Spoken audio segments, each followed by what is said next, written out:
parti? C'est parti. Ok. Bonsoir à toutes et à tous et merci d'être parmi nous ce soir. J'espère que vous nous entendez bien, en tout cas. Juste pour vous dire qu'on est ensemble jusqu'à 19h30 pour parler avec une dizaine d'acteurs engagés et d'actrices donc, du commerce équitable. Dans une première partie, donc, ces intervenants vont prendre la parole sur différents thèmes et dans une deuxième partie, on prendra vos questions, on prendra le temps de répondre à toutes vos questions. Donc, n'hésitez pas à les poser, ces questions, dans le chat et on les prendra, on y répondra. Merci beaucoup. Je donne la parole à Julie Stoll, déléguée générale de Commerce Équitable France.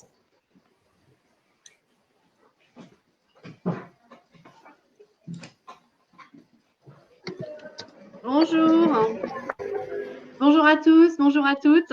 Merci beaucoup d'être connectés aussi nombreux ce soir pour cette conférence en ligne sur le commerce équitable et sur l'économie de demain. Cette pandémie de Covid-19 a déclenché des impacts économiques dévastateurs, mais elle suscite aussi une multitude aussi étonnante qu'intéressante d'appels à réfléchir au monde d'après. Et c'est ce que nous allons faire ce soir.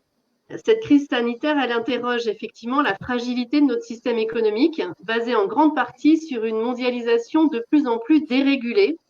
Et ça interroge forcément nos modes de vie, nos convictions, nos engagements. Et cette crise, elle a rendu visibles les invisibles de l'économie, toutes celles et tous ceux sans qui la société ne tient plus. Et c'est ainsi que le rôle fondamental des soignants, des soignantes, des agriculteurs, des agricultrices, des métiers de la logistique, des caissiers, des caissières, a été mis sous le feu des projecteurs des médias. Et leur valeur sociale a clairement pris du galon jusque dans nos propres consciences. Alors, est-ce que le monde d'après sera rémunéré de manière plus équitable que dans le monde d'avant? Ce serait bien. On voit aussi que les questions de transition écologique et de préservation des biens communs sont également posées. Comment changer nos modes de production? Comment changer nos modes de consommation pour nous nourrir, nous instruire, nous loger, voyager? Et tout ça durablement sans faire exploser les fondamentaux de la biosphère. Est-ce que c'est le rôle exclusif des États et des gouvernements que d'édicter des nouvelles règles? Est-ce que les entreprises peuvent jouer un rôle positif? Et les citoyens peuvent-ils être moteurs des changements dont nous avons besoin? Acuité dans ce contexte actuel, mais il se trouve que ce sont aussi des questions qui mobilisent depuis de nombreuses années les acteurs de commerce équitable.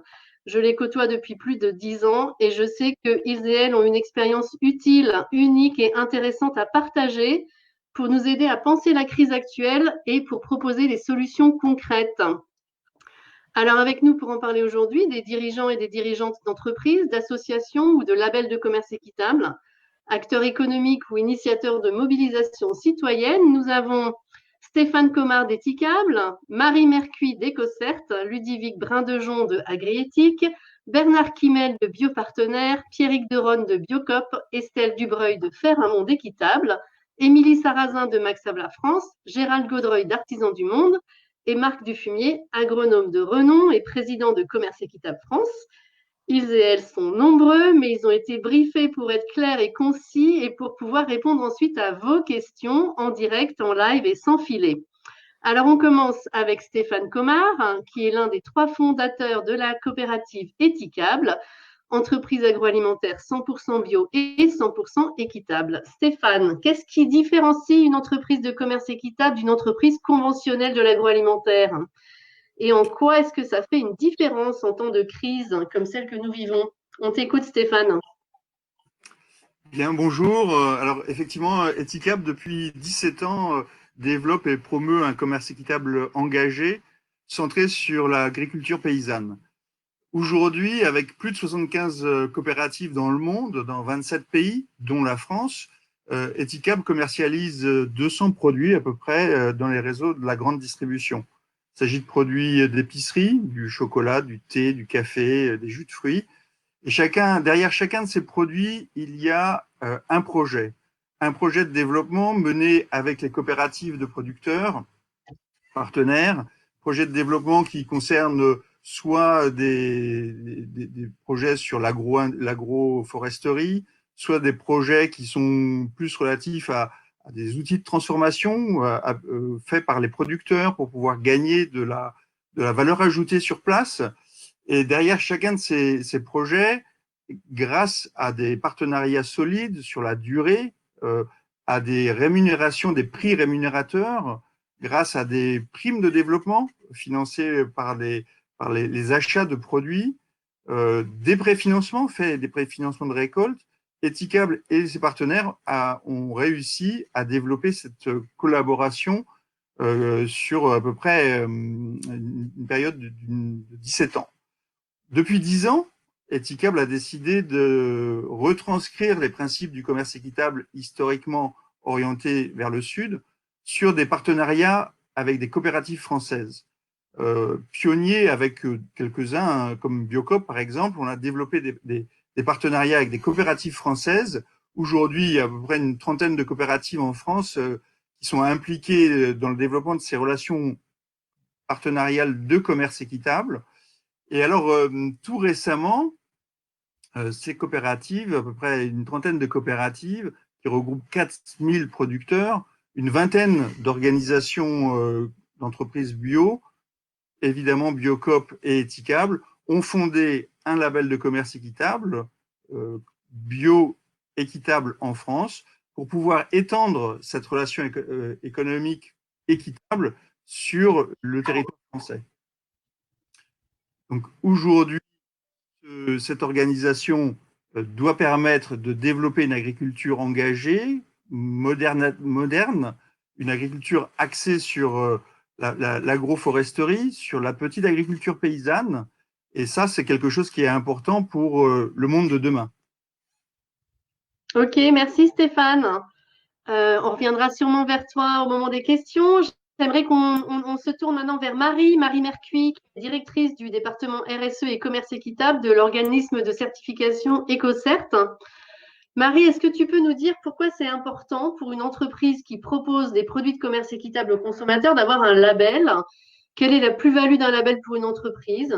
Et voilà, est-ce que tu as des exemples à nous donner, hein?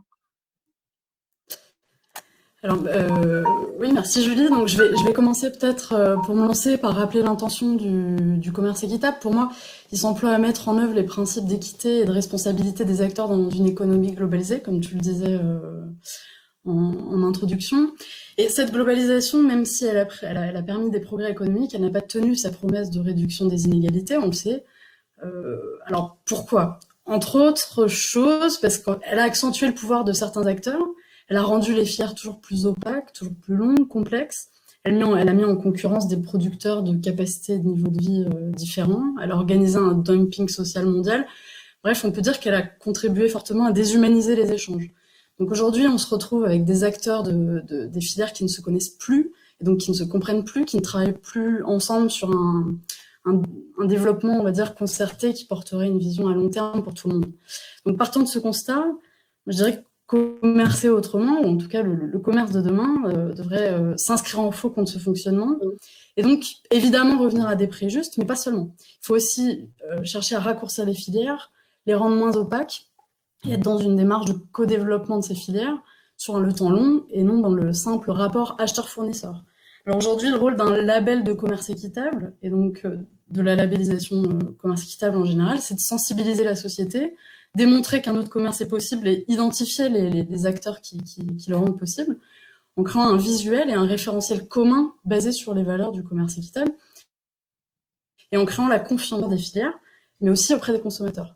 Donc dans le cas de Fair for Life, on a un programme universel qui donne la possibilité à tous, dans les pays du Nord comme du Sud, de s'engager dans une démarche équitable, et qui se traduit concrètement par quoi?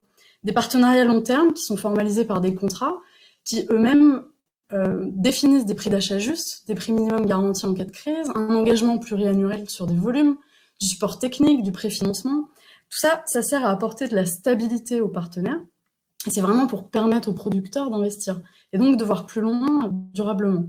Donc on a l'exemple au sein du programme Fair for Life de la filière Carité au Burkina Faso. En 2019, ça concernait 25 000 femmes bénéficiaires qui ont pu gagner d'une part un revenu stable et décent, et d'autre part un versement de plus de 400 000 euros dans des fonds qui sont venus financer eux-mêmes des projets de développement sur la mécanisation, les problématiques de scolarisation et d'autres. Donc, le commerce équitable, dans ce cas-là, il contribue à l'activité économique locale des femmes et donc au renforcement de leur rôle social, mais aussi à la protection d'une tradition culturelle et indirectement à la lutte contre la déforestation, puisque ces femmes, elles s'engagent à protéger les parcs d'arbres à carité qui leur permettent d'exercer leur activité.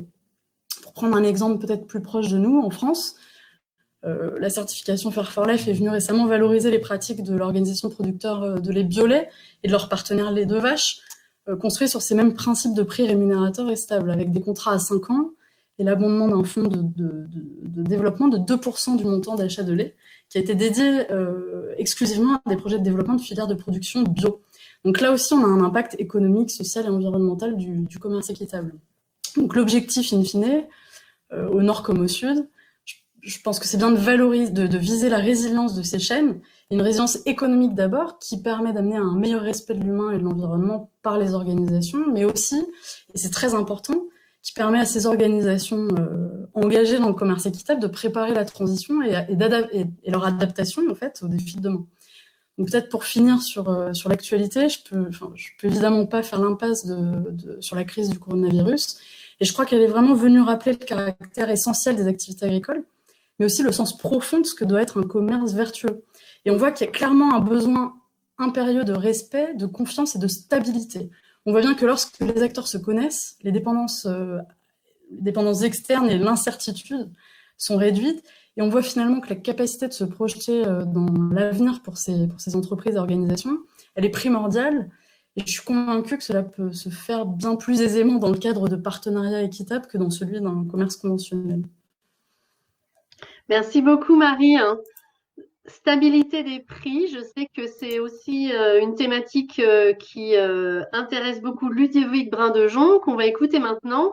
Ludovic, tu développes le label de commerce équitable Origine France Agri-Éthique. Le sujet de l'alimentation de demain et d'aujourd'hui semble préoccuper un grand nombre de Français qui sont de plus en plus nombreux à affirmer que pour eux, c'est le local, la solution en matière d'alimentation. Pour eux, c'est le critère prioritaire. Alors, est-ce que la production locale, c'est une réponse suffisante? Est-ce que tu peux nous dire pour toi quels sont les apports du commerce équitable, y compris dans un contexte français, Made in France? Oui, merci Julie de me donner la parole. Alors, pour bien expliquer, je dirais, le rôle fondamental du commerce équitable Origine France, j'ai envie de parler un petit peu de notre histoire. Et quand je démarre mes présentations, je reprends souvent une phrase d'un de mes partenaires qui dit l'agriculteur est local.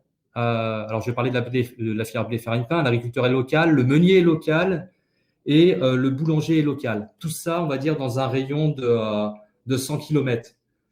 Et notre patron dans tout ça, finalement, c'est la bourse de Chicago. Et vous le savez, la bourse de Chicago, c'est ce qui fait, je dirais, l'appui et le beau temps en matière de prix des céréales.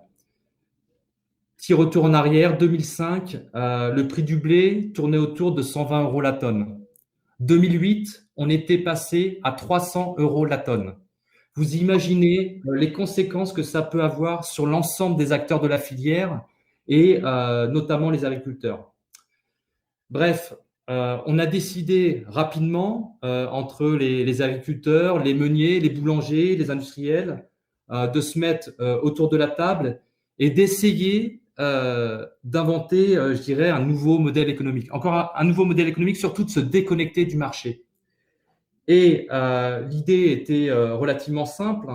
C'était finalement de s'engager sur des contrats à 3 ans minimum avec un prix qui soit rémunérateur pour l'agriculteur sur un volume, tout cela pour lui apporter, je dirais, une rémunération garantie dans la durée. Alors, quand je le dis, finalement, l'idée est relativement simple. Mais ça date de 2008. Ça nous a demandé 5 ans avant de créer véritablement Agri-Éthique. Et finalement, sans forcément le savoir, on avait monté le premier pilier économique de notre démarche. Et maintenant, il fallait penser à la suite. Et la suite, c'était quoi? C'est venu naturellement parce que quand vous parlez plus de prix pendant 300, 5 ans, 8 ans, ben finalement, vous allez parler d'environnement, vous allez parler de bien-être animal. Auparavant, on n'avait pas le temps forcément de parler de ces sujets-là. Et ce qui est intéressant, c'est que là encore, je reprends une petite phrase d'un de mes partenaires. Il me disait, en tant qu'industriel, il me disait, on ne peut pas imposer des exigences à nos agriculteurs. Eux-mêmes, on ne va pas leur demander de nous expliquer comment fabriquer du pain ou de la brioche. Par contre, on peut co-construire avec eux. Et là, on va prendre la filière des œufs. Sur les œufs, l'industriel nous a demandé, bah, ça serait bien, moi j'aimerais des œufs, mais avec des poules heureuses. On s'est mis autour de la table, et on s'est dit, bah voilà, il faudrait mettre en place des bâtiments de plein air, des bâtiments en bio. Donc, il a fallu raisonner les investissements et inclure toute cette réflexion, je dirais, économique dans le prix final payé aux producteurs. Encore une fois, finalement, on était en train de monter notre label de commerce équitable. Ensuite, les choses ont beaucoup évolué. On a consolidé nos standards. Aujourd'hui, on a plus de 1400 producteurs labellisés en agri-éthique, 850 boulangers, plus de 200 références produits en GMS. Donc, ça montre que le label intéresse les consommateurs. Enfin, le Covid. Finalement, le Covid est venu conforter le modèle. Pourquoi? Parce que dans le cadre de filières locales, équitables, on sécurise un approvisionnement, on sécurise un sourcing. On sécurise aussi, je dirais, des relations de confiance entre les acteurs. Et finalement, ça facilite les échanges dans un climat aussi anxiogène comme on peut le vivre aujourd'hui. Autre élément intéressant qu'on a pu vivre pendant le Covid, c'est que des acteurs qui jusqu'ici se sentaient finalement invincibles nous ont contactés en nous disant, bah voilà, ça nous intéresse, nous aussi on voudrait changer de modèle. Et là, le rôle du label, c'est finalement de leur apporter notre savoir-faire, de leur apporter notre expertise pour, je l'espère, les certifier et les engager durablement dans le commerce équitable. Donc finalement, le Covid, c'est quoi? Au-delà, je dirais, de la catastrophe sanitaire, finalement, c'est qu'un facteur supplémentaire qui va venir, je dirais, impacter le prix des matières premières, comme peut l'être le prix du baril de pétrole, comme peut l'être un embargo russe ou une récolte, je dirais, abondante aux États-Unis. Enfin, vous l'avez dit, juste pour finir, Julie, la philosophie du label, finalement, c'est d'accompagner tous les acteurs, que ce soit les industriels, les agriculteurs, les artisans, qui veulent changer de modèle et passer d'une économie finalement de marché à un modèle équitable et bien sûr d'une agriculture conventionnelle à une agriculture raisonnée ou bio. Merci beaucoup Ludovic pour ce témoignage. C'est intéressant de voir que le Covid vient un peu bousculer les lignes, conforter les principes d'équité et susciter l'intérêt de nouveaux acteurs. C'est intéressant et c'est important et c'est même fondamental de pouvoir dépasser les lignes des pionniers. Néanmoins, je vais quand même me tourner vers des pionniers, vers Bernard Kimel, pour explorer de manière un peu plus approfondie la question de la relation entre le commerce équitable et la transition écologique. Comment est-ce que le commerce équitable peut être un outil de transformation de notre alimentation? Alors, Bernard Kimel est fondateur de l'entreprise Arcadie, spécialisée dans les épices et les arômes alimentaires bio. Et aujourd'hui, tu es avec nous en tant que président de l'association Biopartenaires, qui porte le label bio et équitable du même nom. Bernard, tu as fait le choix, vous avez fait le choix chez Biopartenaires d'associer systématiquement le bio et l'équitable, ou l'équitable et le bio. Quelles sont les relations dynamiques entre ces deux notions et en quoi est-ce que le commerce équitable, c'est un atout pour répondre aux défis écologiques de notre alimentation?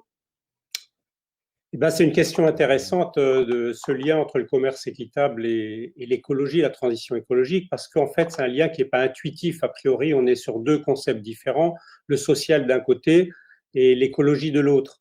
Alors, pour essayer justement de trouver ce lien, je proposerai un petit artifice conceptuel qui consiste à imaginer que dans tout contrat équitable entre un producteur et un acheteur, on soit obligé d'associer un partenaire supplémentaire qui serait la nature, à travers d'un représentant, par exemple, la nature qui représente la biodiversité, la vie de la terre, le climat, etc.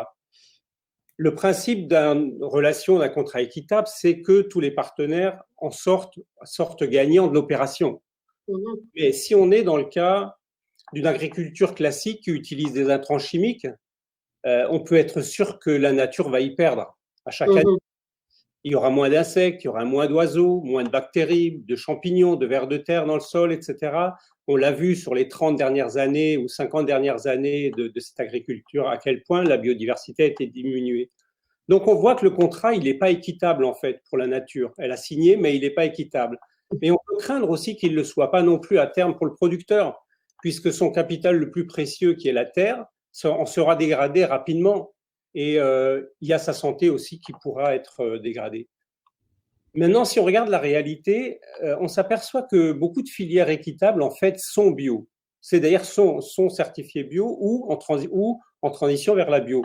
On pourrait même dire que l'équitable conduit naturellement au bio.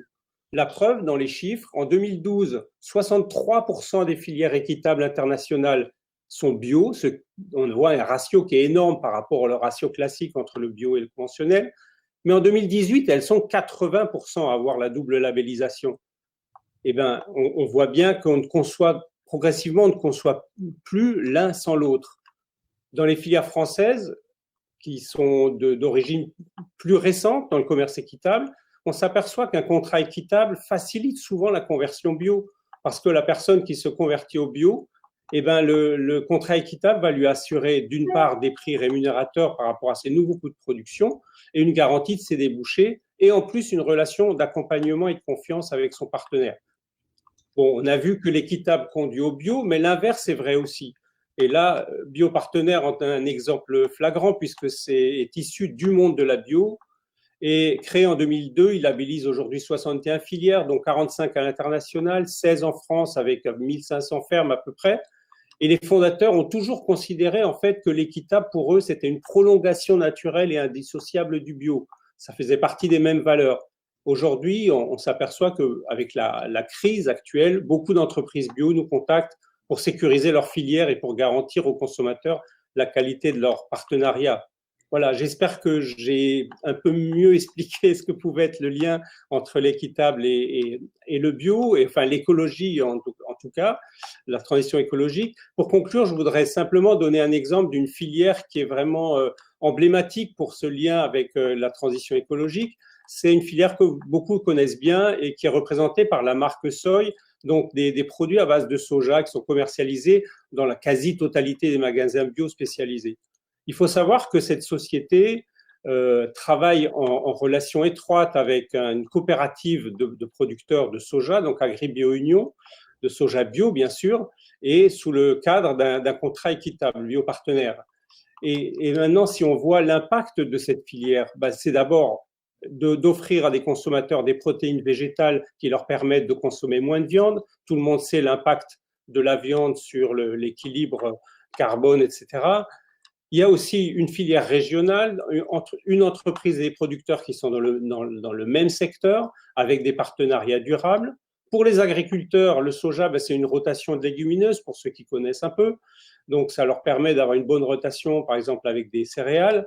Et puis, on en a parlé tout à l'heure, M. Brandjon a parlé des cours mondiaux. Tu sais si le soja est soumis aux cours mondiaux. Et donc là, au travers de cette filière sécurisée et dans la durée, eh ben, on s'extrait de justement cette dépendance à l'importation et aux cours mondiaux. Voilà, après, je pense que ça vous paraîtra certainement plus clair, le lien entre, d'une part, une démarche équitable et d'autre part, cette nécessité d'une transition écologique. Merci beaucoup Bernard. C'est effectivement une question qui est très souvent posée aux acteurs de commerce équitable. Et donc, ton intervention est très claire et très utile. On va approfondir la question avec Pierrick Deronne. Pierrick, tu es le président de Biocop, un réseau coopératif de plus de 600 magasins spécialisés bio en France.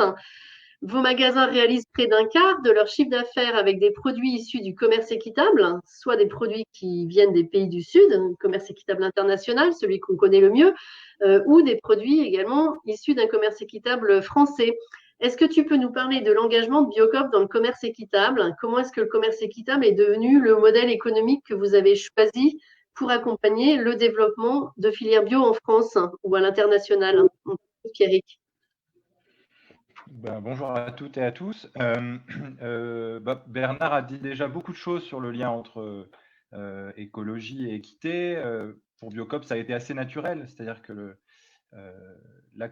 Biocop s'est construit autour du bio, donc le 100% bio, la recherche du 100% bio, et ensuite très naturellement, nous nous sommes tournés vers l'équité des échanges, notamment sur le nord-sud au départ. Aujourd'hui, 100% de l'offre de chocolat, de café, de thé est équitable dans l'offre Biocop et donc dans les magasins Biocop. Ça représente la moitié de ce quart de chiffre d'affaires sur le commerce équitable nord-sud. Et sur le commerce équitable nord-nord, qui est une notion nouvelle, commerce équitable France, c'est aussi la question coopérative qui a amené l'équité et la structuration. Moi, Biocop porte le fait que le commerce équitable est structurant pour la filière bio et pour le monde agricole bio. Et l'ambition de Biocop, c'est de co-construire avec le monde agricole l'équité dans les échanges, le partage de la valeur. Et pour y arriver, il faut que ce monde agricole soit suffisamment fort, organisé et donc structuré en collectif.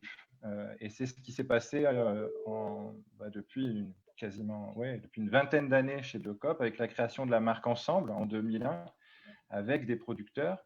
Ces producteurs se sont structurés dans une section agricole qui représente aujourd'hui 20 groupements de producteurs, 3200 fermes, et qui ont construit un cahier des charges au fil du temps, donc basé sur le 100% bio, la planification. Il y a beaucoup de choses qui ont été dites sur les bases du commerce équitable. Et l'enjeu, c'est que ces groupements soient maîtres de leur mise en marché et, pour Biolait par exemple, de la collecte de lait. Et en 2014, ce cahier des charges a été validé en AG de Biocop. Il a été adossé à un fonds de co-développement et une certification externe. Et aujourd'hui, Stéphane en a parlé, depuis une grosse semaine, nous avons officialisé la naissance du label bioéquitable en France qu'on construit avec Etikable, qui nous permet à Biocop et à Etikable de mettre dans le domaine public ce cahier des charges. Et on est très heureux en fait de valider cette vingtaine d'années d'expérience et de co-construction avec le monde agricole par la création de cette association pour que la création de filières bio-équitables soit maintenant, soit pour tous et donc pour le grand public. Merci beaucoup Pierrick. Alors on a entendu là des entreprises et des labels nous parler du côté filière en fait du commerce équitable, c'est-à-dire les engagements économiques du commerce équitable entre les différents maillons de la chaîne. Mais pour que ça fonctionne, il faut qu'il y ait des consommateurs. Et donc, pour aller plus loin, on a besoin de consommateurs mobilisés, informés, éduqués, sensibilisés, qui vont faire le choix d'une économie équitable. Alors, avec nous pour en parler, on va commencer avec Estelle Dubreuil, qui dirige l'association de consommateurs militants Faire un monde équitable. Estelle, tu es la spécialiste de la consommation citoyenne. Est-ce que tu peux nous dire ce qui a changé avec la crise du Covid? Qu'est-ce qu'on observe du côté des consommateurs? Quelles tendances de conso et quels sont les défis de demain? Oui, merci Julie. Alors déjà pour nous, les consommateurs et les consommatrices sont un véritable et peut-être seul contre-pouvoir de la chaîne de consommation. Jamais leur défiance face à notre modèle de consommation n'a été aussi marquée et la crise sanitaire actuelle est déjà...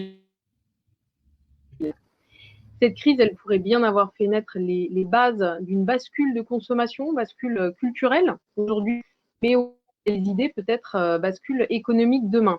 On voit déjà dans les enquêtes, les études qui sont sorties dans la presse que le confinement a été vécu comme une expérience en temps réel, comme un laboratoire à domicile du moins mais mieux que l'on prône depuis quelques années. Notre alimentation, on en a redécouvert la place en fait dans notre vie de tous les jours. Nous avons savouré le fait de manger, de recuisiner ensemble et nous avons constaté l'importance de l'accès à ces ressources garanties par des agriculteurs qui en sont à l'origine. Nous, de notre côté, chez Faire, on a fait un sondage aussi via les réseaux sociaux pendant le confinement et ça nous a donné à voir que cette expérience collective a fait placer la recherche du plaisir gustatif en tête des critères de course, mais aussi en diminuant le rapport qu'on peut avoir au prix. L'alimentation, pour nous, à bas coût, moins bonne, ne ressort absolument pas vainqueur de ces 2 mois. Les consommateurs ont plébiscité le bon, le sain, et comme un réflexe un peu naturel, le juste, qui est gage de sécurité alimentaire, et ça, je pense qu'on l'a bien perçu. Donc aujourd'hui, on est à la croisée des chemins pour nous, où ça retombe comme un soufflé, ou alors on y va tous, et je pense qu'il va falloir être nombreux, présents, pour transformer ces velléités en habitudes de consommation. Et donc, il va falloir faire durer tout cet élan-là. Et c'est là qu'une association de consommateurs et consommatrices, ou consommateurs et consommatrices comme la nôtre intervient. Nous, chez FAIR, ce qu'on fait, ce sur quoi on mise, c'est d'accompagner au changement de pratique de consommation. Donc, tous les acteurs des territoires, les citoyens, les futurs citoyens, les campus, les restaurants, les bars, les entreprises, les collectivités. Et à ça, on le fait à travers différentes actions de sensibilisation essentielles, première marche, et puis des programmes de mise en train, d'action, de mobilisation. Et pour nous, c'est cet accompagnement-là qu'il va falloir renforcer dans les semaines, dans les jours ou les mois à venir, et généraliser largement. Déjà en favorisant ou en facilitant l'accessibilité aux alternatives, dont le commerce équitable est un pilier. Donc, les consommateurs ont besoin de solutions au plus près de chez eux et aussi d'informations pour pouvoir les choisir. Nous, on fait déjà ce travail chez FAIR, mais on veut bien être rejoint par plein d'autres belles énergies. On en a quelques-unes en tête, mais plus on est nombreux, mieux ce sera. Et puis aussi à montrer ce qu'on gagne à consommer autrement de façon plus équitable. Les consommateurs sont assez ambivalents. On a envie, et on le montre, on a envie qu'on nous parle de valeurs, de solidarité, de justice, de coopération, et en même temps, on a aussi besoin de boucler nos fins de mois. Et le prix aujourd'hui, tel qu'il est présenté, enfin, tel qu'il est présent dans nos inconscients à tous, est encore un frein culturel à la consommation du commerce équitable. Donc, il va falloir aussi nous faire comprendre et faire comprendre massivement aux consommateurs ce qu'un commerce équitable apporte individuellement à chacun et collectivement. Donc, montrer l'impact social, environnemental de ce commerce-là. En gros, comment on peut permettre, quand on permet à un producteur du Pérou de gagner en qualité de vie, d'accéder à un mode de production dont on a parlé avant, moins agressif, peut faire gagner en qualité de vie aussi ce qu'un consommateur français peut avoir, et aussi le produit qu'il peut acheter au quotidien. Et d'autant que, comme le disait Ludovic, l'équitable touche aussi les producteurs bretons et français aujourd'hui. Donc l'interdépendance est essentielle, et l'impact sera la nouvelle valeur et le nouveau critère de choix pour demain. Et puis pour qu'on fasse confiance, dernière chose, il faut rassurer. Et les labels sont là aussi pour ça, pour apporter des preuves du respect des engagements. Et on a vraiment besoin de transparence et de confiance et de sécurité aujourd'hui pour pouvoir s'engager en tant que consommateur. Donc voilà, pour nous, le temps, il est aux clients exigeants, aux citoyens éclairés. Et donc, nous tous, consommateurs, on est appelés à prendre une part de responsabilité de plus en plus forte dans ce monde de demain. Et on a coutume de dire, voilà, dans l'ancien monde, il y a 2 mois, on disait, voilà, on était dans la quête sans borne du pouvoir d'achat, et dans le monde d'après, prenons à pleine main l'exercice du pouvoir de nos achats. Voilà. Merci beaucoup, Estelle. Merci bien. Alors, des consommateurs éclairés et exigeants, comment est-ce qu'on aide les consommateurs sur ce chemin de la transformation aussi? On va écouter maintenant Émilie Sarrazin, vice-présidente de Max Havelaar France, l'ONG porteuse du label de commerce équitable du même nom. Émilie, comment rendre lisibles, visibles et accessibles les produits de commerce équitable? Quel est le rôle des labels? Et aussi, peut-être, que pourrait faire la puissance publique pour aider le mouvement à aller plus loin? Oula, rien que ça en si peu de temps. Donc, oui, bonjour Julie, merci. Tout d'abord, Max Havelaar France, pour ceux qui ne le sauraient pas, c'est une ONG qui est composée de consommateurs, d'organisations de la société civile, d'experts, de producteurs et d'entreprises qui sont engagés avec nous. On est dans un mouvement international qui permet de soutenir 1,6 million de producteurs dans le monde, soit 1600 organisations de producteurs. Alors, si on raconte l'histoire de Max Havelaar, on pourra peut-être comprendre pourquoi Max Havelaar s'est dit « Tiens, ce serait bien de faire un label ». Au départ, il y avait des producteurs de café en 1988 qui ont eu des problèmes parce qu'ils ne pouvaient plus commercialiser leur café à des prix rémunérateurs. Et il y avait dans cette communauté un prêtre néerlandais qui a dit mais attendez, moi j'ai des contacts aux Pays-Bas et pourquoi est-ce qu'on ne mettrait pas un symbole sur le produit qui permette aux consommateurs de savoir que ce produit-là, il a permis de rémunérer les producteurs et a permis de donner plus de moyens aux producteurs de vivre. Et c'est comme ça qu'est né le label Max Havelaar au départ. Donc un label au départ, ça sert à ce qu'on a déjà dit Estelle notamment, ça sert à faire un choix. Quand on est un consommateur, qu'on est dans des rayons, que ce soit dans la grande distribution, dans les magasins spécialisés, on doit choisir. Et si on veut choisir un produit qui a qui garantit que des producteurs ont des conditions de vie décentes, eh bien, il faut choisir un produit avec un label. Alors, pourquoi le label garantie?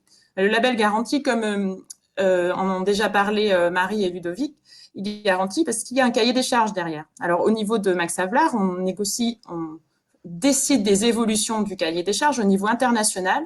Je suis d'ailleurs au comité des standards de Fairtrade International et il y a des représentants des producteurs d'Amérique latine, d'Asie, d'Afrique, des représentants des entreprises et des représentants des consommateurs et on décide des évolutions pour aller vers plus d'équité mais qui permettent à tout le monde de s'y retrouver. Par exemple, il y a un an, c'était pas facile comme décision, mais on a décidé d'augmenter le prix du cacao de 20%. Et là, on vient juste maintenant de faire un comité extraordinaire pour décider comment on pouvait aider les producteurs par rapport à la situation du Covid par les outils qu'on avait.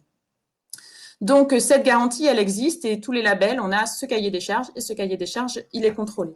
Donc, finalement, le label, c'est un lien. Il permet aux consommateurs, pour des produits qui sont loin, et là, on l'a vu avec l'enquête qu'on a fait, que la consommation équitable, elle s'est maintenue avec le Covid-19 parce que malgré le Covid, les gens continuent à boire du café, à manger du chocolat, d'autant plus peut-être, puisqu'elle s'est même développée, ou à manger du riz, manger des bananes. Et la consommation équitable, elle s'est maintenue. Et donc, les labels ont été des repères de plus en plus importants. Et dans le monde d'après, ce fameux monde d'après, après 2 mois, on peut s'interroger. Les Français disent que 80% des Français qu'on a interrogés disent qu'ils veulent aller vers des achats plus responsables. Et comment ils vont faire pour distinguer entre les différents produits qui existent? Il y a des organisations qui disent « je fais du commerce équitable », mais qu'est-ce qui garantit qu'ils font vraiment du commerce équitable? S'il y a un tiers qui vient vérifier sur la base d'un cahier des charges qui a été décidé par des différentes parties prenantes, des consommateurs, des producteurs, des entreprises, là, on est avec un niveau de garantie qui peut commencer à être suffisant pour que les producteurs s'y retrouvent et n'aillent pas à chercher derrière chaque entreprise quelle est la démarche, quel est le produit, mais puissent faire confiance grâce à ce signe de reconnaissance. Voilà ce qu'on peut faire de ce niveau-là. Alors, la question était sur qu'est-ce que l'État pourrait faire? Alors, l'État, déjà, c'est un consommateur. Donc, l'État, il pourrait développer sa commande publique équitable. Et ça, ce serait déjà vraiment pas mal parce que c'est un vrai levier de consommation. Et puis, l'autre action que l'État peut faire, c'est d'appuyer les entreprises et les labels qui ont une vraie démarche pleine et entière pour aider les producteurs à avoir les meilleurs moyens de vivre de leur métier. Ça peut être par la fiscalité, ça peut être par donc on peut parler de TVA, on peut parler aussi d'impôt différencié, de crédit d'impôt. C'est des 2 outils assez essentiels que l'État ne met pas vraiment en œuvre, mais qu'on va avec les différentes organisations ici, qu'on essaye de valoriser comme étant des bons outils pour développer la consommation équitable, mais ce qui veut dire aussi de meilleures conditions de vie pour les producteurs et les travailleurs, des produits dont on ne peut pas se priver, le chocolat et le café, le chocolat pour ma part. D'accord. Merci beaucoup, Émilie. Alors, des consommateurs éclairés qui peuvent reconnaître les produits issus d'un commerce équitable grâce au label, c'est une chose. Mais on peut aussi aller plus loin, réconcilier les consommateurs avec leur citoyenneté, c'est aussi une question d'éducation. Et Gérald Gaudreuil, directeur général de la Fédération Artisans du Monde, est avec nous pour en parler. Gérald, comment généraliser l'intégration des critères sociaux et environnementaux dans les choix de consommation de tout un chacun? De quelle éducation on a besoin? Quelle est votre expérience chez Artisans du Monde? Bonsoir à toutes et à tous. Merci de l'invitation et de nous donner la parole, parce qu'effectivement, pour Artisans du Monde, l'éducation, c'est un sujet qui nous tient vraiment à cœur, parce que depuis, je dirais, plus de 40 ans, on essaie justement de sensibiliser, d'éduquer, d'informer les citoyens. L'éducation est d'ailleurs même inscrite dans la définition internationale du commerce équitable et aussi dans le texte de loi. Donc, ça veut dire que l'éducation fait partie de la démarche même des acteurs du commerce équitable. Et c'était rappelé tout à l'heure en introduction, ce qu'on peut observer, c'est qu'aujourd'hui, les critères sociaux et environnementaux sont plutôt perçus par les multinationales, voire quelques grandes entreprises en France, comme des contraintes pour la compétitivité des entreprises. et que finalement les droits humains qui sont ratifiés par les États mais ne sont pas appliqués parce qu'ils ne sont pas contraignants. Justement, le rôle de l'éducation, et on peut effectivement souligner dans cette période un peu étonnante que le Covid est un accélérateur de prise de conscience des citoyens et voire même parfois l'impression des pouvoirs publics du fonctionnement du commerce international. Et le rôle de l'éducation, c'est de permettre, je dirais, de trois types d'axes d'objectifs en fait. Le premier, c'est de permettre d'expliquer des sujets un peu complexes et d'accompagner les personnes vers l'action. Par exemple, comprendre le fonctionnement et les mécanismes du commerce international, de comprendre comment se construisent les injustices, les inégalités, la pauvreté dans le monde, est un élément assez majeur du rôle du commerce équitable. Le deuxième, c'est effectivement de façonner un esprit critique sur la consommation collective et individuelle. Et le troisième, c'est de permettre aux citoyens aussi de pouvoir identifier des alternatives qui leur permettent de répondre justement à des objectifs de donner plus de sens, de valeur à leurs choix et à leurs actions. L'éducation, en fait, est pour nous un moteur de l'engagement. Ça veut dire que nous avons besoin de cette éducation, de cette compréhension du monde pour pouvoir agir et pour pouvoir transformer la société. Chez Artisans du Monde, on parle d'éducation à la citoyenneté et à la solidarité internationale. Ça veut dire que pour nous, nous sommes des consommateurs, mais nous sommes aussi avant tout des citoyens. Cela signifie que nous avons des choix de consommation, mais nous avons des choix de société. Les deux pouvant être liés, mais c'est important pour nous de dépasser cette notion de consommateur. Alors, concrètement, l'éducation, c'est quoi en fait? Comment ça se traduit? Ça se traduit, ça peut être dans les magasins Artisans du Monde, ça peut être aussi sur des stands à l'extérieur. C'est donner une information de qualité aux gens, au public, sur les enjeux de commerce équitable, les impacts du commerce équitable. Ça peut se traduire aussi par des projets dans des écoles, dans les établissements scolaires, des interventions auprès de différents types de publics, des jeunes, des scolaires, mais également des professionnels, des animateurs. Et ce qui est intéressant avec le commerce équitable, c'est que ça permet d'aborder un certain nombre de sujets en fait. On peut parler évidemment de commerce international, on peut parler d'alimentation, on peut parler d'agriculture, on peut parler de solidarité internationale, on peut parler de migration, de développement durable. Tous les sujets finalement peuvent être abordés par le commerce équitable, donc c'est une sorte d'outil d'éducation couteau suisse assez pratique. Chez Artisans du Monde, ce que l'on fait, on conçoit des outils pédagogiques. On a d'ailleurs des partenariats avec l'éducation nationale, avec le réseau Canopé. On a des vidéos qui permettent de donner la parole aux producteurs, qui permettent d'avoir un témoignage direct. On conçoit des kits pédagogiques pour les enseignants, pour les animateurs. On anime des formations, on intervient dans les écoles. Et par exemple, on peut citer un projet assez récent qui s'appelle Journée ambassadeur du commerce équitable, qui a été mis en place et qui permet justement à des élèves, des établissements, d'engager son établissement dans le commerce équitable, en mettant en œuvre les moyens d'action du commerce équitable, qui sont notamment l'éducation, puisque une des activités de ces jeunes, ça va être justement de sensibiliser leurs petits camarades au commerce équitable. Ça peut être le repas à la cantine, ça peut être une action également de vente dans les établissements professionnels. On met en place des boutiques pédagogiques à partir de produits du commerce équitable. Ça peut être aussi on essaie d'engager son établissement auprès de la direction d'établissement pour décrocher le titre de école du commerce équitable. Donc ça, c'est un type d'action ambassadeur. Sur la question qui était posée aussi des impacts du commerce équitable, c'est un sujet beaucoup.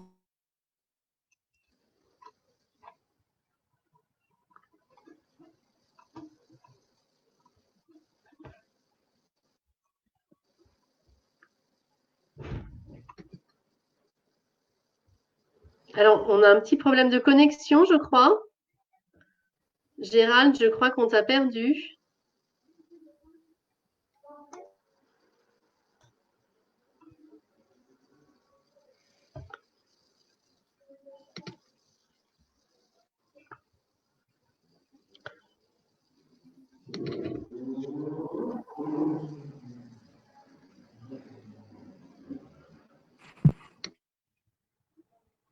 Alors, est-ce que c'est ma connexion ou est-ce que c'est celle de Gérald qui a planté, hein?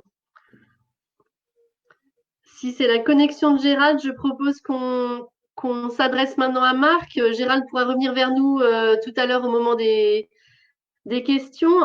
Marc, Marc Dufumier, je m'adresse à toi.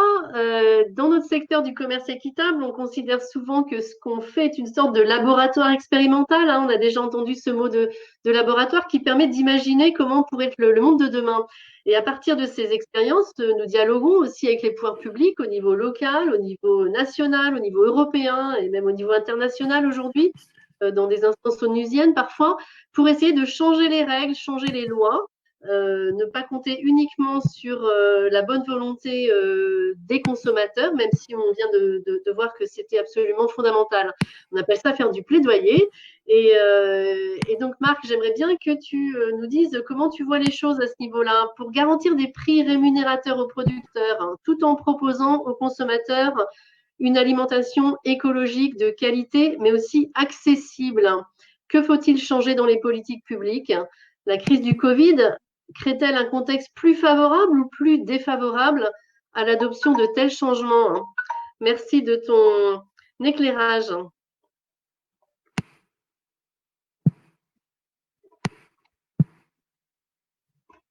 Alors, est-ce qu'on peut avoir Marc Dufumier ou est-ce qu'il y a un problème de connexion? Je ne vois plus Marc. Si. Marc, je te vois, il faudrait que tu allumes ton micro. Oui, c'est bon. Super. Je viens juste d'être rétabli, je suis désolé.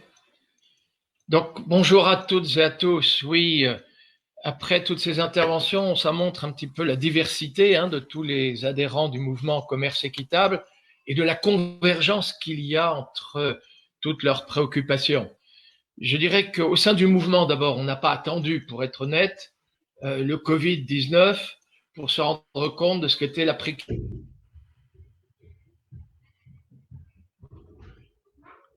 des temps et que tout le monde mérite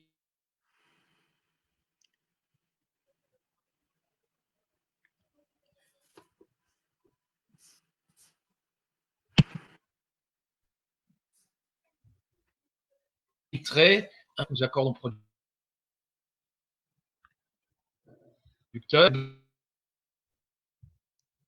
besoin de investir dans leur système de production. Et on a découvert effectivement 80% des gens aujourd'hui, au moins du Sud, qui bénéficient du commerce équitable, ont évolué vers le bio.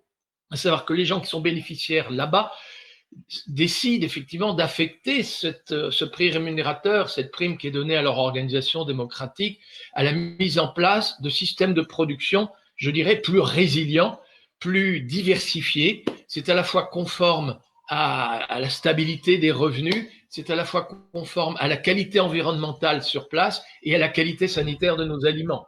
Je dirais, c'est pas une découverte pour nous. Alors, par contre, on est très satisfait de voir que là, en France, très particulièrement, malgré le chômage partiel, malgré ce pouvoir d'achat en diminution, eh bien, les produits bio et les produits labellisés équitables, ça s'est maintenu, même peut-être accru. C'est-à-dire que les gens retrouvent un plaisir à faire la cuisine, ont affecté davantage de leurs revenus à acheter bio et équitable. C'est plutôt un très bon signe, j'allais dire. Alors, effectivement, l'évolution du Sud, ça a été plutôt d'équitable vers bio. En France, on n'y est pas encore, mais on voit quand même déjà se développer des transitions vers une agriculture plus inspirée, on va dire, de l'agroécologie scientifique, plus diversifiée. Vous savez, moi, savoir qu'en France, un certain nombre de producteurs pourraient remettre du soja, la légumineuse dans leur rotation, c'est pas seulement que la France retrouverait sa souveraineté protéinique, mais c'est qu'effectivement, grâce à ces légumineuses, effectivement, le sol est fertilisé en azote autrement qu'avec des engrais azotés de synthèse dont on sait que c'est très coûteux en énergie fossile et dont on sait que c'est très émetteur de protoxyde d'azote, principale contribution de l'agriculture française au réchauffement climatique. Et cette fertilisation biologique de l'azote nous serait très utile. Donc, il y a bien de belles démonstrations quand même que pour que les gens soient assurés d'avoir un revenu décent, une prime, un engagement dans la durée, ils sont prêts à faire évoluer leur système de production dans un sens de plus grande durabilité, de plus grande résilience, de plus grande qualité sanitaire des aliments et en conformité, j'allais dire, avec les COP 21, 22, 23, 24, 25.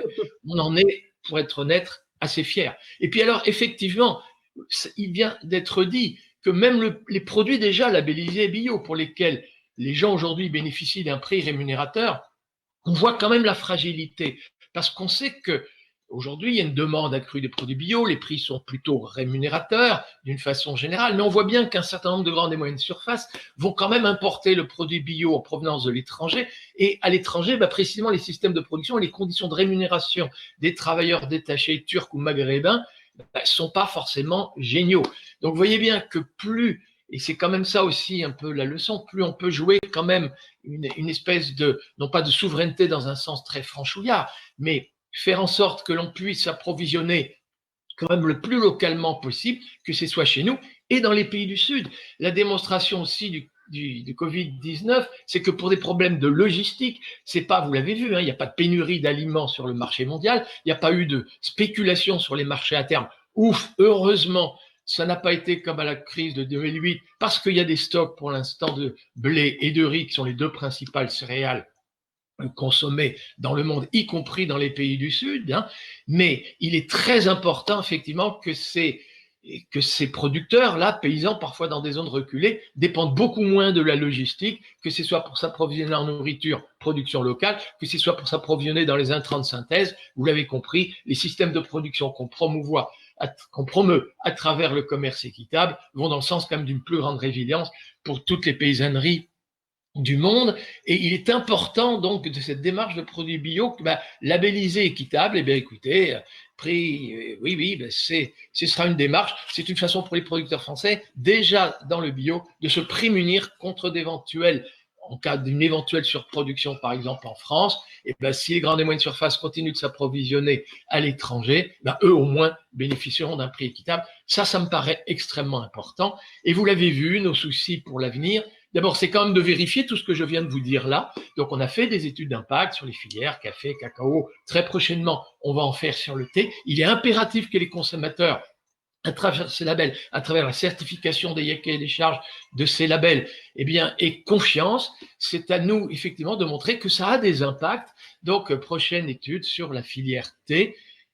Et il nous faut impérativement redémontrer ce que je vous ai raconté tout à l'heure, d'ailleurs qui n'est pas toujours vérifié, mais quand même dans un très grand nombre de cas. Et effectivement, on a vraiment envisagé pour le monde d'après, comme on dit, de questionner les pouvoirs publics. À la fois, on souhaiterait quand même qu'ils nous aident on souhaite obtenir une reconnaissance publique de ces labels du commerce équitable. Ça traîne un petit peu, pourtant ça nous avait été promis, et du coup on fait pression, et on aimerait bien que l'opinion publique se saisisse du dossier. Je crois qu'il y a vraiment urgence, c'est ça qui donnera encore une plus grande confiance aux consommateurs quand elle achètera équitable. Et puis c'est quand même vrai que les entreprises et associations du commerce équitable, écoutez, les entreprises en particulier, si les produits du commerce équitable pouvaient bénéficier d'une TVA amoindrie, ce serait quand même pas trop mal. Vous voyez qu'on travaille à démontrer dans l'action que autre chose serait possible, mais on n'oublie pas que c'est quand même une régulation des marchés internationaux qui importe pour le monde d'après. Et effectivement, on n'est pas dans un discours, vous voyez, quand on s'adresse au pouvoir public, qui serait que dénonciateur bêtement des accords internationaux et ce genre de choses. Non, il nous permet, on remet en cause effectivement un certain nombre d'accords internationaux dans notre philosophie générale, mais on démontre par l'action qu'autre chose c'est impossible. Oui, il y a urgence et on est fiers de pouvoir le démontrer. Voilà, excusez-moi d'avoir été un peu trop long, mais je suis heureux de ne pas avoir été coupé, pour être très honnête. Voilà, merci, excusez-moi d'avoir été trop long. Merci beaucoup Marc. Non, tu n'as pas été trop long et puis tu restes avec nous parce que pour respecter la tradition, je te repasserai la parole pour la conclusion de ces échanges à la fin de cette conférence. Je vois sur les chats de Facebook et de YouTube, vous êtes nombreux à nous suivre, beaucoup de questions. Alors certaines, nos intervenants ont peut-être déjà un petit peu répondu, mais d'autres, ce serait bien de pouvoir y répondre. On a des questions alors assez générales sur le commerce équitable, les chiffres, les ventes, les labels, etc. Je mobiliserai dans un instant Julie Maison-Haute, notre déléguée générale adjointe, mais on a aussi des questions auxquelles peut-être nos intervenants peuvent répondre. Alors, on a une question sur les liens entre le commerce équitable et les autres alternatives de l'économie sociale et solidaire, l'économie circulaire et les AMAP. Et on a aussi des questions sur est-ce que les grandes entreprises multinationales peuvent s'impliquer dans le commerce équitable et est-ce que c'est une bonne idée? Alors, je vais peut-être mobiliser d'abord Pierrick Deronne, si tu es avec nous, oui, pour nous parler des liens entre le commerce équitable et l'ESS. Est-ce que la clé du changement ne serait pas dans ce principe de lucrativité limitée, hein, tant au niveau des producteurs, des importateurs et des magasins? Est-ce que cette question t'inspire pour le monde d'après? Elle m'inspire. Elle m'inspire dans le sens où c'est la même. Je pense que c'est le même logiciel. Et pour moi, la clé et du commerce équitable et de l'économie sociale et solidaire, c'est le partage de la valeur et le partage du pouvoir au sein de la chaîne de production et de la chaîne de distribution, du consommateur, enfin de la fourche à la fourchette. Et ce qui est important, c'est la formalisation. Donc, peut-être que ça répondra à la question sur les multinationales.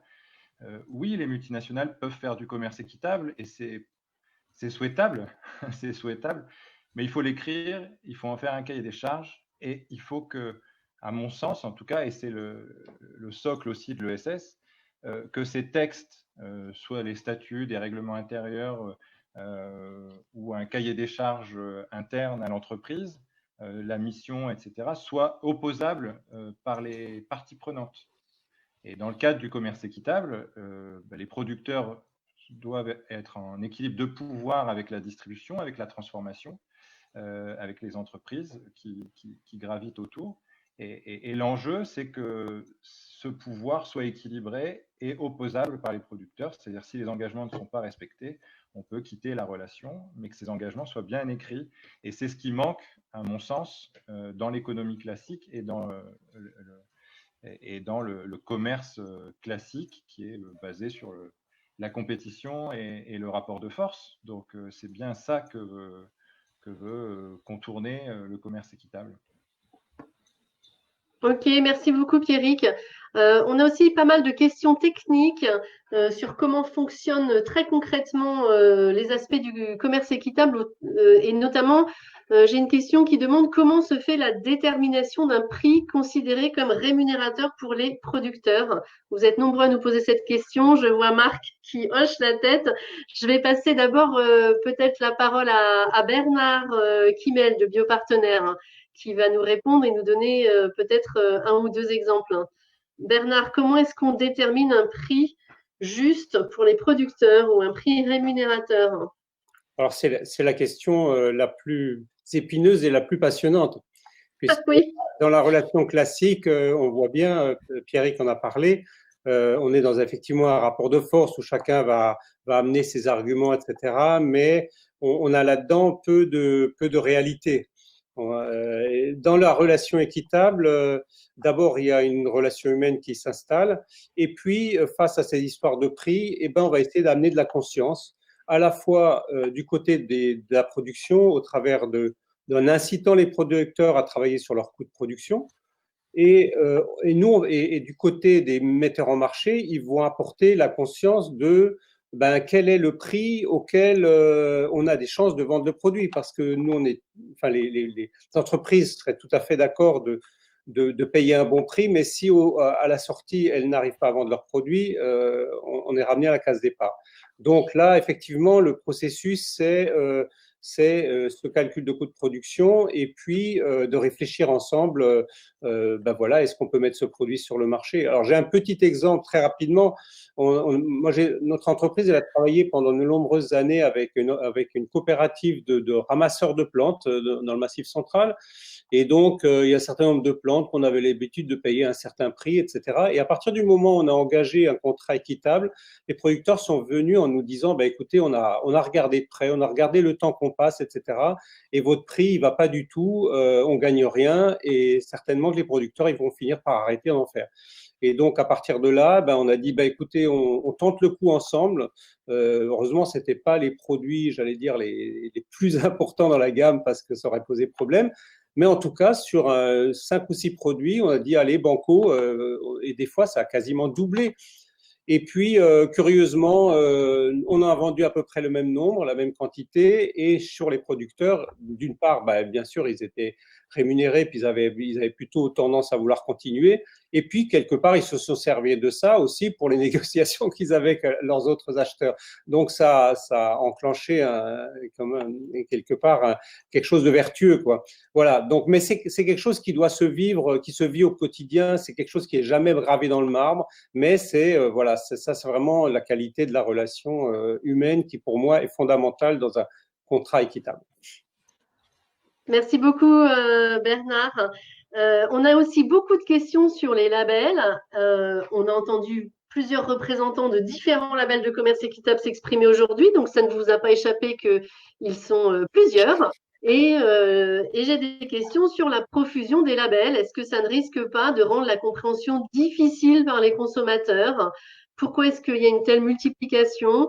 Est-ce que cette fragmentation n'est pas nuisible au développement du commerce équitable? Je vais demander à Julie Maison, notre déléguée générale adjointe à Commerce Équitable France, experte des questions de garantie, de s'exprimer sur le sujet et de clarifier du coup le paysage et la compréhension des internautes sur cette question des labels. Julie, c'est à toi. Bonsoir à toutes et à tous, j'espère que vous m'entendez bien. Donc effectivement, pour répondre à cette question des labels, effectivement, vous avez raison, il y a aujourd'hui plusieurs labels qui s'engagent sur le commerce équitable et qui développent des cahiers des charges et mettent en place des contrôles pour s'assurer que les promesses sont bien au rendez-vous. Pourquoi on a ça? En fait, c'est un peu l'histoire du mouvement qui a fait ça, que différents types d'acteurs progressivement se sont intéressés du commerce équitable, depuis au départ des ONG de solidarité qui ont construit des dispositifs au fur et à mesure de plus en plus formalisés, de plus en plus exigeants. Ensuite, vous avez aussi des acteurs qui venaient du monde de la bio, effectivement, qui sont intéressés au commerce équitable et qui ont construit d'autres outils. Plus récemment, les acteurs agricoles français, en fait, qui aussi s'intéressent à cet outil du commerce équitable parce que, ça a été déjà dit, c'est un outil qui est relativement puissant, en fait, pour pouvoir générer des relations plus saines au sein des filières agricoles, alimentaires, et on en a vraiment besoin. Et donc, en fait, c'est un peu un dispositif d'appropriation, en fait, de cet outil commerce équitable par différents types d'acteurs qui a finalement généré différents labels. Donc, il est possible qu'à terme, on ait une simplification de tout ça. On a connu des choses un peu similaires dans l'agriculture bio avec un moment de créativité, de diversité, etc. Donc, on ne sait pas encore où l'histoire nous mènera, je dirais. En même temps, c'est aussi un intérêt parce que ça permet aussi aux acteurs des filières qui s'engagent dans le commerce équitable de trouver, j'allais dire, le label qui leur correspond. Et on comprend bien que c'est un outil, comme on disait, extrêmement utile pour organiser le dialogue entre des producteurs organisés, des entreprises, des distributeurs, mais encore faut-il que ces acteurs économiques se sentent à l'aise, j'allais dire, avec le label, comment il fonctionne, les acteurs qu'il y a derrière. Donc, ça a aussi des intérêts. Après, effectivement, peut-être que ça va évoluer. Pour clarifier les choses aussi, parce qu'on a eu des questions sur est-ce qu'il ne faut pas un seul label bio, un seul label commerce équitable. On n'est pas tout à fait dans les mêmes histoires, les mêmes dispositifs. En bio, on a aujourd'hui une réglementation qui est même européenne. On a des règles du jeu qui sont les mêmes pour les différents pays européens. Donc ça, c'est l'histoire d'une histoire assez longue, d'une histoire de négociation avec différentes étapes. En commerce équitable aujourd'hui, on a un tronc commun qui est dans une loi française depuis 2014, mais ça, c'est que français. On n'a pas l'équivalent en Europe. Et après, effectivement, les cahiers des charges détaillés aujourd'hui sont développés par des organismes privés, la plupart associatifs, et qui associent différentes parties prenantes. Mais on n'est pas du tout dans un même dispositif et, j'allais dire, à court et moyen terme, on ne sent pas de notre côté, en tant qu'interlocuteur des pouvoirs publics sur ces questions-là, une volonté forte du gouvernement français ou d'instances publiques européennes d'aller légiférer sur la question du commerce équitable. Donc aujourd'hui, cette question-là, elle est gérée par les acteurs associatifs et économiques qui sont dans le commerce équitable. Et pour le moment, effectivement, il y a une diversité de cahiers des charges, mais on arrive à vivre avec. Voilà ce que je pourrais dire sur cette question-là des labels. Ok, merci beaucoup Julie. J'ai une autre question que je vais adresser à Émilie Sarrazin et peut-être aussi à Stéphane Comard. Quel est l'impact du Covid-19 sur le commerce équitable dans les pays du Sud pour les producteurs? Est-ce que vous avez des témoignages et des informations à nous donner? On commence peut-être par Émilie Sarrazin. Alors, j'ai pas de. Alors, si je peux avoir un témoignage direct, donc on s'est réunis au comité des standards de manière urgente pour voir ce qu'on pouvait faire en termes d'outils. Donc, on avait les représentants des producteurs. Alors, il y a des conséquences qu'on imagine, c'est les conséquences sanitaires, c'est-à-dire qu'il faut savoir pour les producteurs comment on va continuer à produire en mettant en place les gestes barrières. Donc ça, c'est la première conséquence qu'on imagine. Mais la deuxième conséquence qui va aussi vite, et ceux qui se sont intéressés peut-être à ce qui se passait sur les autres continents, c'est la conséquence économique. C'est-à-dire que quand on est une famille pauvre et qu'on n'a pas forcément les moyens d'acheter à manger et que la nourriture ne vient plus parce qu'on est en confinement, parce que les transporteurs ne fonctionnent plus, eh bien on n'a plus de quoi manger pour le lendemain. Et donc ça, c'est une deuxième conséquence qui peut arriver. Et la troisième conséquence, c'est même dans les filières de commerce équitable, comme dans les autres filières, c'est les producteurs de cacao nous ont dit par exemple en Côte d'Ivoire, nous les exportateurs, ils ont plus de travailleurs pour transporter notre cacao et le mettre dans les containers. Donc du coup, les entreprises en Europe, elles vont pas pouvoir nous l'acheter. Du coup, on va plus pouvoir le vendre. On sait pas comment on aura notre revenu. Aussi bien les conséquences immédiates, on voit comment évoluer, donner des outils, aussi bien autant les conséquences économiques qui sont en train et qui sont toujours là et qui vont continuer, c'est des conséquences qui vont avoir des répercussions longues dans les conditions de vie des producteurs et c'est vraiment pour nous un défi. Parce que du coup, comment est-ce qu'on arrive avec nos outils qui restent maigres quoi qu'il arrive, même si ambitieux en termes de volonté, au final 1,6 million de producteurs, c'est pas énorme. Comment est-ce qu'on arrive pour ces gens-là ou pour d'autres avec les outils que sont le label, le plaidoyer, à faire que ces personnes-là, dans les conditions et les conséquences du Covid-19, elles puissent trouver des moyens de se protéger, c'est facile, mais de vivre, c'est plus compliqué. Alors, je dis que c'est facile puisque au comité des standards, on a décidé que la prime de développement qui est donnée aux organisations de producteurs, normalement pour des projets d'investissement, elle pouvait être immédiatement libérée et utilisée, décidée de manière démocratique par les organisations de producteurs pour acheter du matériel pour se protéger au niveau sanitaire, mais aussi pour être exceptionnellement donné au niveau monétaire pour que les familles des producteurs puissent acheter à manger. C'est pour ça que là, je dis que c'est immédiat. Par contre, les filières qui se délitent, là, ça va être des conséquences beaucoup plus compliquées et on n'a pas encore tous les éléments sur le sujet. Merci beaucoup. Stéphane, vous aussi, vous avez monitoré chez Etikable la situation chez vos partenaires producteurs. Est-ce que tu peux nous donner des informations, nous dire ce que vous savez? Et est-ce que le commerce équitable est un facteur de résilience finalement pour les producteurs par rapport à d'autres producteurs du Sud qui ne sont pas dans des filières de commerce équitable? Est-ce que est-ce que ça fait une différence pour survivre la crise, hein? Alors, chez Etikable, on a été très touchés parce que en France, en Europe, la crise du Covid a été peut-être plus rapide en Europe, en tout cas plus précoce. Et donc, on a eu un moment où nos partenaires nous ont contactés pour nous demander comment ça allait, pour nous dire vraiment qu'est-ce qui se passe en France, est-ce que vous êtes, comment ça se passe pour vous? Et ils nous ont assuré de leur sympathie, de leur pensée en disant prenez soin de vous, on a besoin on compte sur vous, on a besoin de vous dans l'avenir, donc faites attention. Et donc ça a été très touchant. Ensuite, assez rapidement, effectivement, la crise s'est développée à travers le monde, dans certains pays peut-être plus rapidement que d'autres. Malheureusement, les producteurs agricoles, les paysans, comme beaucoup de gens dans l'activité économique, ont besoin d'aller travailler tous les jours. Et donc, ils sont partis travailler.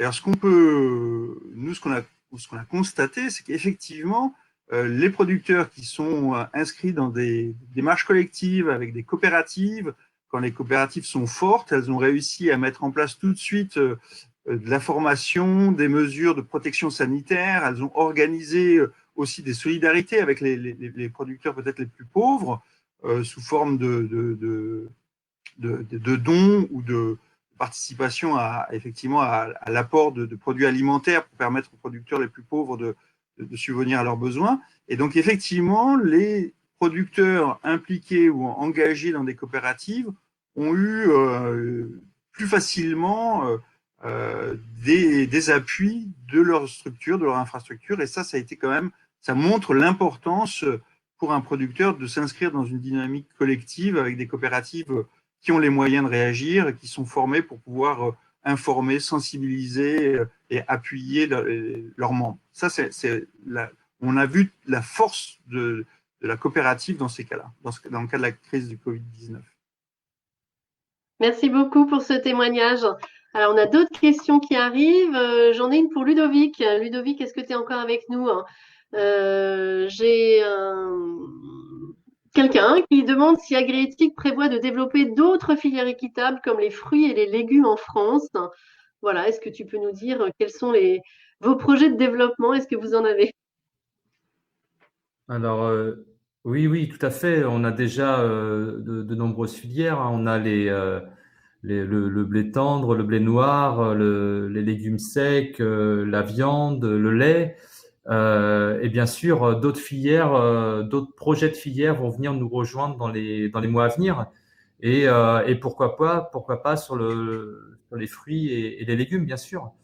Aujourd'hui, j'ai envie de dire, ça demande un peu de temps quand même de construire des nouvelles filières. Ça se fait pas du jour au lendemain. Et comme disaient mes collègues du commerce équitable, entre le premier contact et la labellisation, on passe par des phases de diagnostic, d'expertise pour s'assurer finalement que l'ensemble des acteurs répondent à tous les critères et qu'ils aient bien un engagement de progrès sur les volets environnementaux et bien-être animal. Donc bien sûr, oui, on a d'autres projets et pourquoi pas les fruits et d'autres filières légumes demain. D'accord, merci beaucoup. Alors, j'ai une autre question qui est importante, hein. Je pense qu'on est passé peut-être un peu vite tout à l'heure sur les questions de plaidoyer et de règles du jeu. Et j'ai quelqu'un qui me dit, le discours du ticket de caisse qui vaut plus qu'un bulletin de vote est un discours d'exclusion de certains aux revenus faibles et pour qui l'alimentation reste une variable d'ajustement subie. Le critère prix, notamment pour des produits frais, est un sujet essentiel à l'heure où la crise du Covid risque de paupériser un nombre grandissant de familles. Alors, qu'est-ce que les acteurs du commerce équitable ont à dire là-dessus? Je vais passer la parole peut-être à Julie Maison-Haute, hein, qui va présenter un petit peu nos travaux de plaidoyer sur le sujet, parce qu'effectivement, cette question de l'accessibilité prix des produits à haute valeur sociale et environnementale est un sujet majeur pour le futur du commerce équitable et pour le monde de demain. Julie, est-ce que tu peux nous expliquer un peu comment les acteurs du mouvement voient les choses sur ce sujet?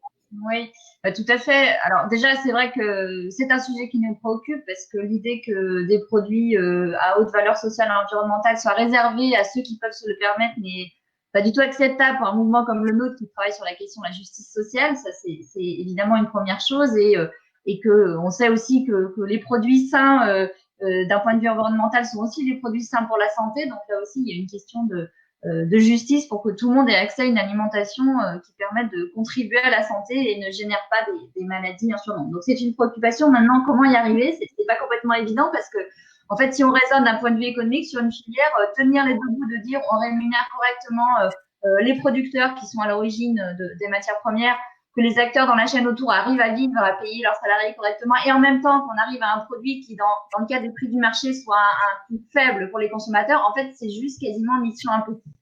Donc nous, notre réflexion, c'est de dire que d'une part, effectivement, on travaille avec les consommateurs pour réfléchir comment on peut allouer une part de budget plus fort à l'alimentation, mais c'est absolument pas suffisant.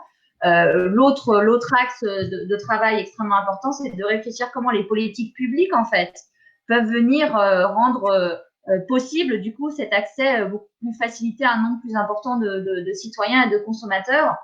Alors, la première chose, c'est de dire qu'aujourd'hui, notre système de commerce équitable, quelque part, c'est effectivement les consommateurs qui font ce geste de consommation, qui vont assumer le vrai prix des produits à haute valeur sociale et environnementale. L'idée, c'est de mutualiser cela à l'échelle de l'ensemble de la société. Si, par exemple, demain, dans le cadre des aides de la politique agricole commune, qui, vous savez, est un budget de plusieurs milliards, donc c'est un budget qui est extrêmement important et qui est alimenté par nos impôts de citoyens. Donc, si demain, dans le cadre de cette PAC-là, on pouvait, plutôt que de distribuer des aides un petit peu à l'aveugle sur la base des surfaces agricoles, on pouvait rémunérer des services environnementaux rendus par les paysans qui sont des services rendus à l'ensemble de la société, en fait, ça permettrait du coup que ce prix-là ne se répercute pas directement ou moins fortement sur le prix final du produit. Donc ça, c'est une première piste qu'on soutient en tant que mouvement à travers des coalitions d'acteurs qui travaillent sur la politique agricole commune avec des ONG, des mouvements paysans, etc. Et puis, on essaie de réfléchir à d'autres options aussi avec d'autres mouvements, par exemple d'entrepreneurs de l'économie sociale et solidaire. Pourquoi pas imaginer des taux de TVA différentiels pour des produits qui offrent des services pour l'ensemble de la société. Donc, c'est une piste à creuser, elle n'est pas complètement aboutie. On pourrait aussi imaginer des dispositifs d'accompagnement en fait des secteurs du commerce équitable qui permettraient aussi aux metteurs en marché de ne pas répercuter tous les coûts aussi de la certification, parce que c'est un coût en tant que tel. Si on veut avoir la confiance, il faut aussi rémunérer ce travail de cahier des charges, ce travail d'audit. Et donc, malheureusement, ces coûts aujourd'hui sont essentiellement reportés sur le prix du produit final. On pourrait imaginer des dispositifs qui viennent publics, qui viennent prendre en charge ces coûts supplémentaires, j'allais dire, que ces filières de commerce équitable mettent en œuvre. Donc voilà, quelques-unes des pistes qu'on essaye d'activer en coalition avec d'autres, en discussion avec d'autres mouvements qui s'intéressent aux questions de consommation. Merci beaucoup, Julie. Alors, j'ai d'autres questions pour approfondir les questions de lien entre commerce équitable et climat. Certains consommateurs nous font remarquer que beaucoup de produits équitables viennent de très loin. Et oui, effectivement, et que c'est pas bon pour l'environnement, surtout quand on aurait envie de privilégier des produits de proximité. Est-ce que acheter des avocats du Pérou ou du miel du Mexique, même labellisés, est-ce que c'est cohérent avec la nécessité de la transition énergétique ? C'est ainsi que la question est formulée. Je vais passer la parole peut-être à Marc. Est-ce que tu peux nous dire, est-ce que tu peux défendre le point de vue des acteurs de commerce équitable de faire venir un certain nombre de produits de loin? Et est-ce que c'est compatible avec les enjeux d'une alimentation climato-compatible? Alors, c'est une question fort pertinente. La surprise peut-être, c'est que quand on rapporte à l'unité de poids et de volume, le coût en combustible fossile et en contribution au réchauffement climatique, c'est-à-dire en équivalent carbone, rapporté à l'unité de poids et de volume, les produits qui viennent de très loin, à partir du moment où c'est transporté en grande quantité, figurez-vous que cette contribution est souvent inférieure à, par exemple, des fraises qui seraient produites localement, mais dans des serres chauffées. Donc, vous voyez, là, c'est une question très pertinente, mais il faut bien regarder, c'est pas tellement le coût de transport qui impacte dans l'agriculture pour la contribution au réchauffement climatique, mais les processus de production. Et sachez par exemple qu'en France, la principale consommation d'énergie fossile pour l'agriculture française et principale contribution au réchauffement climatique, c'est l'épandage des engrais azotés de synthèse. Parce que les engrais azotés de synthèse sont fabriqués avec du pétrole ou du gaz naturel, et c'est très émetteur de protoxyde d'azote, principale contribution de l'agriculture française. Donc, il nous faut effectivement relativiser les choses. Oui, mais c'est vrai qu'il faut privilégier au maximum les circuits courts. En France, le plus urgent, je ne vous cache pas, je pense que c'est le soja, diminuer notre dépendance protéique, ne pas avoir à fertiliser nos sols avec des engrais azotés de synthèse, mais par la voie biologique. Et je vous dis tout de suite, c'est pas faire du tort aux Brésiliens que de leur dire qu'on veut produire nos légumineuses chez nous. Moi, les Brésiliens, quand je les rencontre, me disent très clairement qu'ils ne sont pas fiers de produire du soja pour nourrir nos cochons, nos volailles, nos ruminants. Eux préfèrent nourrir des Brésiliens. N'oubliez pas qu'au Brésil, c'est la pauvreté de gens qui ont été concurrencés quand ils m'ont travaillé à la main avec les céréales vendues sur le marché international à bas prix, des gens qui désherbaient, qui ont été remplacés par du désherbant, ils sont dans les bidonvilles, et c'est ces gens-là qui doivent absolument profiter aujourd'hui du commerce équitable avec des prix rémunérateurs. C'est quand même vers ça qu'il nous faut avoir. Merci beaucoup, Marc. On arrive à peu près au bout des questions que l'on m'a soumises. Alors, attendez, je vérifie, je suis désolée. Si, j'ai peut-être une question pour Gérald. Du point de vue local, est-ce que vous considérez que les AMAP peuvent être assimilés à du commerce équitable ? Je sais que la Fédération Artisans du Monde est très en lien avec le mouvement des AMAP. Gérald, comment est-ce que tu répondrais à cette question ? Alors, je suis un petit peu revenu. Alors, c'est vrai qu'on a des relations anciennes avec les AMAP parce qu'on a nous-mêmes des bénévoles qui sont investis dans des AMAP.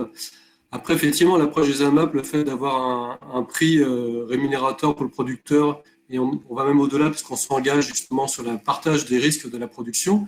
Effectivement, on peut assimiler ça d'une certaine façon au commerce équitable et avec aussi préfinancement du producteur. Après, on est sur des démarches qui sont, je dirais, davantage complémentaires que pour l'instant dans une démarche purement de commerce équitable. Et je pense que par rapport à plusieurs questions qui ont été posées, l'enjeu pour demain, c'est effectivement toutes ces alliances, des alternatives à une consommation conventionnelle pour justement construire une consommation alternative, des productions alternatives, et puis permettre justement aux citoyens d'avoir des vraies réponses concrètes à des choix de plus de sens dans leur mode de consommation. Et j'étais un petit peu coupé, mais ça, ce qui me paraissait important par rapport au rôle de l'éducation, c'est le fait de pouvoir permettre aux consommateurs d'être des consommateurs plus éclairés, plus éveillés, et donc des citoyens qui vont pouvoir voter en connaissance de cause. Et les choix de consommation sont des choix de société. Également, la société se dessine au travers de choix politiques. Et le commerce équitable, d'une certaine façon, est aussi une vision politique en fait du monde que l'on souhaite, qui est plutôt un monde coopératif, promouvant l'économie solidaire et promouvant un commerce qui permette aux gens de vivre décemment de leur travail. Et donc, je pense que derrière le sens du commerce équitable, de la consommation, il y a aussi un projet politique de société, une vision de société qui est peut-être un peu différente de la société qu'on nous propose depuis des années. Merci Gérald.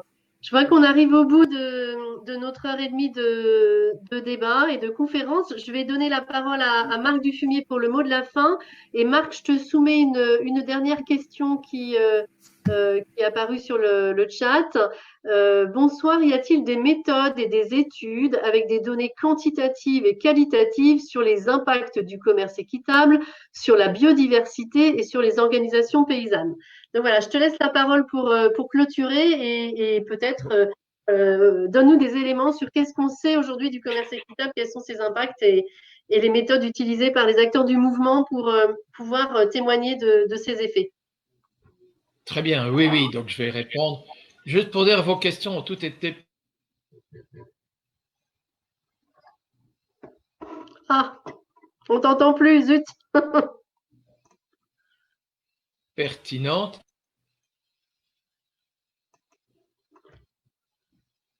Vous m'entendez rien? Si, ça y est. Si, ça y est. Tu es revenu. Vas-y. Oui.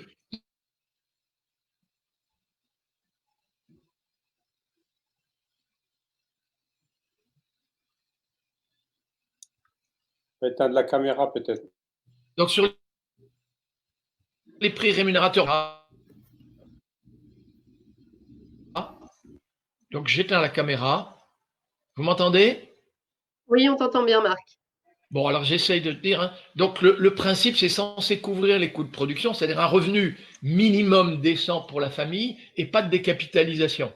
Mais il nous faut être honnête, hein, selon les pays et selon les lieux, quand on parle du revenu minimum décent, ben, ce n'est pas les mêmes niveaux de vie ni les mêmes coûts de vie. Vous m'entendez? Oui. Très bien. Oui, d'accord, donc je poursuis, j'ai vraiment des difficultés ici. Voilà, donc le principe est celui-là, et selon les organisations, évidemment, ça peut éventuellement changer, certains d'entre nous étant plus rémunérateurs que d'autres, on va dire, pour dire cela. La pluralité des labels, exactement, hein, c'est une des questions que nous nous posons en interne, rassurez-vous. C'est pas vraiment nouveau, hein, il existait déjà plusieurs labels pour les produits du Sud, mais disons qu'avec l'ouverture à des produits en provenance d'origine France, il y a un peu cette multiplication. C'est plutôt enthousiasmant dans un premier temps de savoir que beaucoup ont envie de travailler dans ce sens-là. Mais c'est vrai qu'un jour, il nous faudra quand même essayer de les unifier parce que sinon, ça crée la confusion. Et puis, c'est vrai qu'en discutant avec les pouvoirs publics pour la reconnaissance publique de ces labels, je pense qu'on va être obligé effectivement de dialoguer dans ce sens-là. Pour ce qui est effectivement, il faudrait accroître les volumes de produits vendus au commerce équitable pour avoir plus de bénéficiaires, évidemment, dans les pays du Sud comme chez nous, et il faudrait que le prix soit correctement rémunérateur. Et si le prix est élevé chez nous, on comprend qu'il y aura moins de gens qui seront disposés, surtout avec les faibles pouvoirs d'achat, à acheter des produits du commerce équitable. On est aussi dans cette tension-là, hein, la question est fort juste. Je dirais que ce que nous montre l'exemple du Sud, et Julie Maison l'a dit un peu, c'est que ce qu'on appelle, nous, la prime donnée à l'organisation de producteurs, on voit que les paysans, quand ils parviennent à l'utiliser pour conquérir, j'allais dire, des parts de marché, parfois en minimisant les coûts, notamment les coûts en intrants de synthèse, et en améliorant la qualité, ils parviennent à s'en sortir par eux-mêmes. Et c'est vrai que la prime qu'on donne là-bas, ça ressemble un petit peu à ce que devrait être le paiement des services environnementaux pour les gens là-bas. À l'échelle internationale, ça devrait être le fameux fonds vert de la COP 21 qui a été annoncé, qui devrait servir à ce genre de choses. Je pense que nous, nos expériences qui montrons à travers nos prototypes que autre chose est possible, ça devrait nous inspirer pour la définition de politiques publiques, et là-bas au sud, et évidemment au nord. Et alors, la toute dernière question, Julie, tu me disais, c'était ce que je n'ai pas noté. Non, c'est bon, je pense que tu as bien répondu. C'était sur les études d'impact, des méthodologies. Les études d'impact. Oui, des méthodes particulières, quantitatives, alors, qualitatives. Pour l'instant, on fait un peu appel à début de René.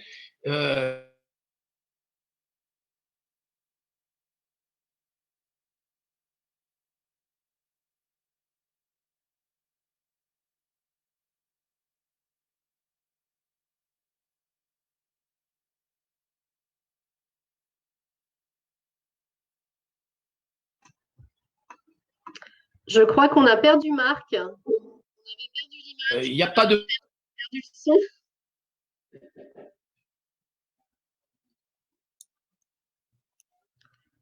Bon, je suis désolée, on ne pourra pas entendre Marc Fumier sur cette question. Peut-être juste avant de clôturer sur cette question des études d'impact, nous menons des études d'impact sur les filières de commerce équitable. Des universitaires sont engagés également sur des recherches autour de l'identification des impacts du commerce équitable, de leurs mesures, de la compréhension de l'attribution des effets avec les principes du commerce équitable. C'est effectivement tout un champ de recherche très intéressant. Il existe aussi un collectif de chercheurs engagés sur ce genre de recherche qui s'appelle Fairness. Et vous trouverez sur notre site internet commerceéquitablefrance.org des informations et la publication de toutes ces études et de bien d'autres encore. Et ben on va s'arrêter là. Je vous remercie toutes et toutes pour avoir suivi cette conférence et j'espère vous retrouver bientôt. Merci beaucoup. Au revoir.